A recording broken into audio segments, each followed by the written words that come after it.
สวัสดีค่ะพี่น้องค่ะวันนี้พาเข้าชอบประยุกต์แม่เก้าส่วนอันเปียนี่พระชาเปียไว้แล้วขั้นคอพี่น้องค่ะ ว่ายันใดกับที่ไอยันนั้น อากาศเย็นแน่ฝนตกแน่เป็นโรคคันคอคือแอร์เย็นๆกระปิ่นนะแพ้ภูมิแพ้บริวารใดบุเรียนเขาชอบประยุกต์แม่เก้าใช้สเตปเปอร์2 ตัวคือเก้าค่ะถนัดไผ่ถนัดมันเด้อค่ะ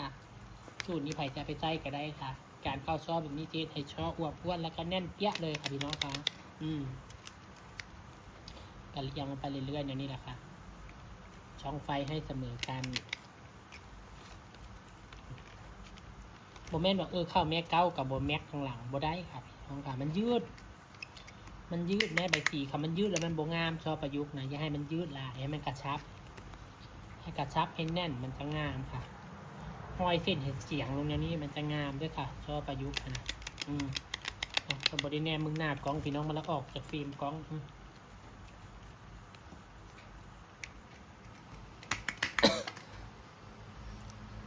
เมื่อกี้พัชชาต่อใบตองด้วยค่ะต่อใบตองให้มันแบบมีที่วางนะคะเวลาเข้าช่อเขาจะได้เข้าง่ายๆเนาะค่ะ2 4 6 8นิ้วก็สำคัญได้ค่ะถ้าเฮาม้วนนิ้วโบงามนี่เข้าช่อกับโบงามนะคะพี่น้องคะถ้าม้วนนิ้วงามนี่เข้าช่อกับงามนะคะ ทุกอย่างมีส่วนหมดเลย